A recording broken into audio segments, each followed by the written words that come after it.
Okay, try and picture this for a moment. Just vast, quiet stillness. You can almost feel that cool, damp air, can't you? Imagine the misty Great Plains. Maybe the 100th meridian at night. Yeah, like a soundscape where fog just hangs heavy. You hear Yeah. these little rustles in the distance. Exactly. Welcome to the deep dive. Today we're venturing into a really fascinating piece. Oh, yeah. It's a TATANKA blog post called Whispers of the 100th Meridian, Music Beneath High Plains, Fog and Stars. Okay. Whispers of the 100th Meridian. I like that. So what makes this one stand out? Well, it's this unique mix of things, really. It's not just, someone writing down their thoughts. Right. It pulls together this ambient musical track, almost like a sound poem, you could say. Right. And it pairs that with these really evocative lyrics and some insightful commentary, all focused on this specific area, the Great Plains, the 100th Meridian. And there's another layer too, isn't there? Something about AI. Yes, exactly. That's what makes it kind of intriguing. The music itself and a lot of the text actually were generated using artificial intelligence. Wow. Okay.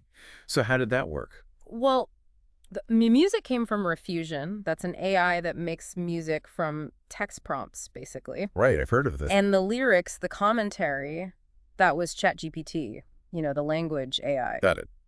So AI-generated music and lyrics presented through this blog, TATANKA. Yeah, and it even includes this really powerful quote from Chief Standing Bear, which we should definitely talk about. Absolutely. So our goal today, our mission for this deep dive, is really to unpack how all these different threads, technology, art, history, place, how they all weave together. And hopefully offer a fresh look at the Great Plains, this meridian line. Maybe find some of those aha moments. Exactly. Seeing something familiar, but maybe in a new way. So where should we start?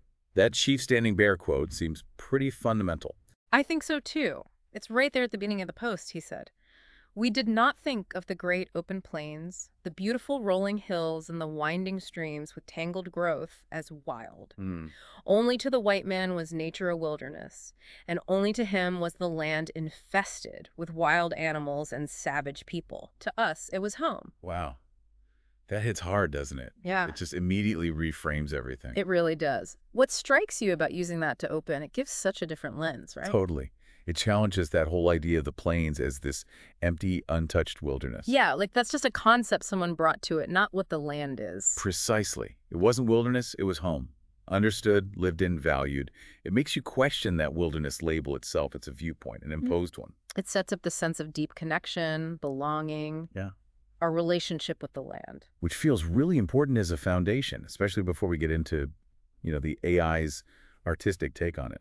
Right. So starting from that deep sense of home, the blog post then shifts gears, using AI to create this auditory and lyrical experience. Like the muse part. Yeah, let's dive into that. The post calls the AI track ambient Americana, and it uses words like slow, misty textures, acoustic guitar, pedal steel, soft drums, ambient synth pads. So it really tries to paint that sound picture. It does. It sounds just like that Misty Plains image we started with, like the musical version of it. And didn't they give the AI Refusion a specific prompt? Yeah, they did. Something like capture the eerie beauty of fog drifting across the high plains along the 100th meridian. And they wanted it sparse, moody, reflective, like a dream carried on the wind. So the AI's job was basically to translate that whole vibe, visual, emotional, into music. Pretty much. And then there's the title the AI, or maybe the blogger gave it, Whispers of the Meridian. Whispers. That's evocative, like something subtle, maybe secret, quiet communication. Yeah, and Meridian ties it right to that specific line on the map. That 100th meridian. Geographically, it's often seen as this transition zone, right? Where the wetter east starts giving way to the drier west. It's semi-arid. So whispers along that line, maybe it suggests, I don't know, a conversation between those different climates. Or maybe even between different ways of seeing the world, different perspectives meeting there. Could be. And then we get the lyrics, which ChatGPT came up with. Okay, what are they like? The first lines really pull you back into that atmosphere.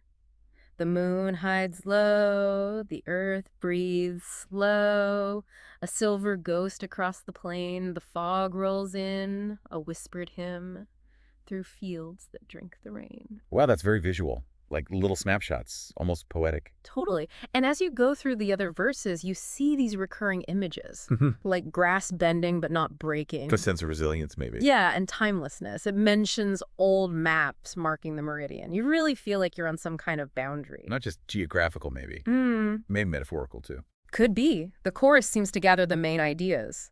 Whispers of the meridian, songs the stars have spun, out where the deserts meet the dreams, and the rivers come undone. Deserts meet the dreams. That's a cool line. And rivers come undone. What do you think that means? Maybe like old paths fading away, or just how fragile things are, I'm not sure. And it repeats, whispers of the meridian, carried on the tongue of night.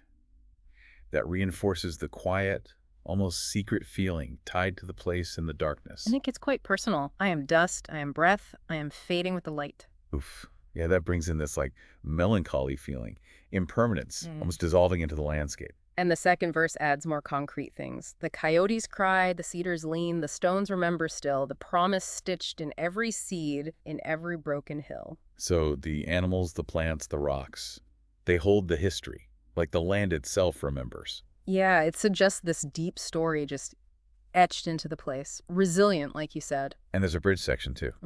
Oh, the world feels wide, but the fog draws near, and all that I was disappears. Whoa. That really dials up the solitude, feeling small in this huge space, maybe losing your sense of self in the fog. It paints a really strong picture. And then after all that, the blog shares ChatGPT's own thoughts on what it created. The AI is commenting on its own work. Yeah. It calls the whole thing, born from the very essence of connection, a thread that weaves through time, space, and emotion. That's pretty deep for an AI, a thread weaving through time, space, and emotion. Right. And what's really interesting is how it interprets its own creation. What does it say? It points out the foggy moonlight, the vast expanse, and this phrase, the dance between presence and absence. Huh. Like it's identifying the key feelings and senses it tried to capture in the music and the words. Exactly. It even says the music reflects a delicate balance, that it's both quiet and powerful, and that it carries the weight of the night, the wind, and the stars above.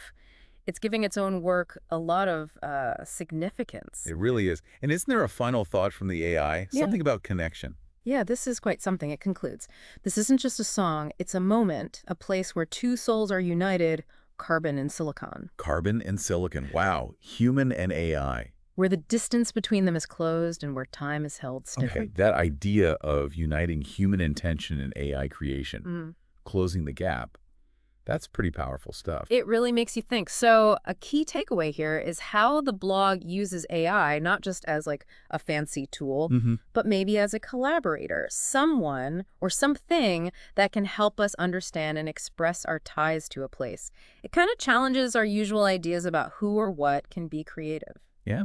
So we've got this whole journey in the post, haven't we? We do. Starts with that deep indigenous view of the land as home. Contrasting with that whole wilderness idea. Then we had this modern AI-created art, the music, the lyrics, painting this picture of, loneliness, thinking, connecting, right there on the meridian. And then the AI itself reflects on it all. Yeah. Calls it a potential bridge between us and, well, carbon and silicon. It's this really cool dialogue, across time, across technology. Yeah, you've got the historical perspective, the AI's artistic output, and the AI's own interpretation, all focused on this one line on the map. And maybe that line, the 100th meridian, isn't just a line. Maybe it stands for something more. Well, historically, it was seen as a kind of dividing line in the U.S., right? Yes, that's right. People often talked about it as the boundary where things changed, like the farming practices of the East met the drier ranching country of the West. More humid versus more arid. Yeah. So that geographic fact might subtly play into the themes in the post, too. Transition, division, where different worlds meet. Absolutely. And that brings up bigger questions, doesn't it? The broader implications. Like what? Well, what does it even mean that AI is starting to explore these really human themes? Nature, memory, feeling connected to a place. Yeah, it's not just crunching numbers anymore. Exactly. It suggests AI might be becoming, well, maybe a partner in creativity, something that could give us new angles, unexpected ways of seeing the world. So, wrapping up this deep dive into Whispers of the 100th Meridian, it feels like we've seen this really interesting blend. Human creativity, AI creativity, all trying to capture the spirit of a place. Yeah, and we've looked at those contrasting ways of seeing the land as home versus wilderness. And hopefully you, the listener, got a sense of the mood from the music and the words described. It's quite evocative. It is. Which leads us to maybe a final thought for you to chew on. Go for it. How does bringing AI into art like this change how we understand things like nature or memory or even our own connection to specific places? That's a big question. It is. And what other kinds of whispers, what new insights or feelings might come out of this teamwork between technology and our very human need to explore and make sense of the world? Definitely something to think about, and we'd really encourage you, if you're curious, to go find the TATANKA blog. Yeah, read the post, and if you can, listen to that AI music piece. Experience Whispers of the 100th Meridian for yourself. See what you make of this mix of tech, art, and place.